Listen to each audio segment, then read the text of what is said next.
ఒక ఇంట్రెస్టింగ్ వీడియోతో మళ్ళీ మీ ముందుకు వచ్చేసాను. ముఖాన్ని కాంతివంతంగా మెరిపించడానికి మంచి న్యాచురల్ బ్యూటీ రెమెడీ.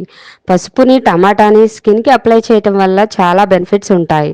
ఈ వీడియోని స్టార్ట్ చేసే ముందు చిన్న రిక్వెస్ట్, ఈ వీడియోని పూర్తి వరకు చూడండి. అప్పుడే మీకు టోటల్ రెమెడీ ప్రాసెస్ అనేది అర్థమవుతుంది. పసుపులో యాంటీ బ్యాక్టీరియల్, యాంటీ ఇన్ఫ్లమేటరీ గుణాలు ఉంటాయి. అవి స్కిన్పై వచ్చే బ్యాక్టీరియాని అలాగే డెడ్ సెల్స్ని చక్కగా తీసేస్తుంది. అందుకే బ్యూటీ ప్రొడక్ట్స్లో పసుపు విరివిరిగా వాడుతుంటారు. అయితే మన చర్మానికి, ముఖానికి అప్లై చేసుకోవటానికి ఇంట్లో వాడే పసుపు కాకుండా మార్కెట్లో దొరికే ఆర్గానిక్ పసుపు వాడుకుంటే మంచి రిజల్ట్ తెలుస్తుంది. ఈ పసుపు అప్లై చేయటం వలన ముఖం ఎల్లోగా మారకుండా గ్లోయింగ్గా, ఫెయిర్గా మారుతుంది. టమాటోలో విటమిన్ సి పుష్కలంగా ఉంటుంది. అది చర్మంపై ఏర్పడే నలుపుని, డెడ్ సెల్స్ని చక్కగా తీసేస్తుంది. అలాగే చర్మంలో రంధ్రాలు ఉంటాయి కదా, వాటిని కూడా తగ్గించడానికి ఈ టమాటో చాలా హెల్ప్ చేస్తుంది. ముఖ్యంగా టమాటోని ఇలా సగానికి కట్ చేసి తీసుకోవాలి.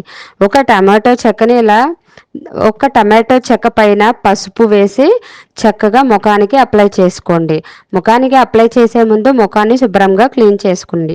ఇక్కడ నేను చేతిపై అప్లై చేసుకుంటున్నాను. ఇలా ఒక 5 నిమిషాలు బాగా అప్లై చేయండి. మధ్య మధ్యలో పిండుతూ స్క్వీజ్ చేస్తూ బాగా అప్లై చేసుకోండి.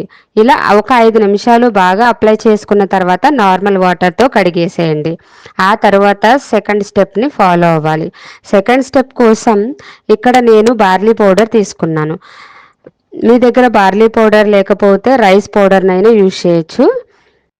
మిగిలిన ఇంకో టమాటో చెక్క ఉంది కదా, దానిపైన ఈ బార్లీ పౌడర్ వేసుకుని ముఖానికి బాగా అప్లై చేయండి. ఇలా అప్లై చేయటం వల్ల స్కిన్లోని డెడ్ సెల్స్, నలుపు అనేవి చక్కగా రిమూవ్ అవుతాయి.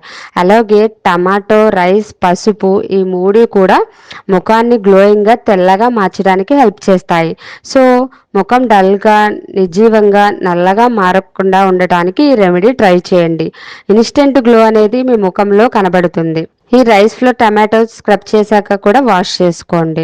సో ఇలా ట్రై చేయటం వల్ల మీ ముఖం కాంతివంతంగా కనిపిస్తుంది. సో ఈ రెమెడీ వారానికి 2 సార్లు అప్లై చేయటం వల్ల మంచి రిజల్ట్ ఉంటుంది. సో పింపుల్స్ ఉన్న వాళ్ళు కూడా ఇది ట్రై చేయొచ్చు. ఆయిల్ స్కిన్ వాళ్ళకైనా, డ్రై స్కిన్ వాళ్ళకైనా మంచి రెమెడీ. సో ఫ్రెండ్స్, ముఖాన్ని అందంగా మెరిపించుకోవటానికి ఈ ఇంగ్రీడియంట్స్తో ట్రై చేయండి. సో మీ ఫ్రెండ్స్కి షేర్ చేయండి. మీకు నచ్చితే కామెంట్ బాక్స్లో ఎలా ఉందో, మంచిగా ఉందా లేదా అనేది కూడా కామెంట్ చేయండి. నెక్స్ట్ ఒక మంచి ఇంట్రెస్టింగ్ వీడియోతో మళ్ళీ కలుద్దాము. Thank you.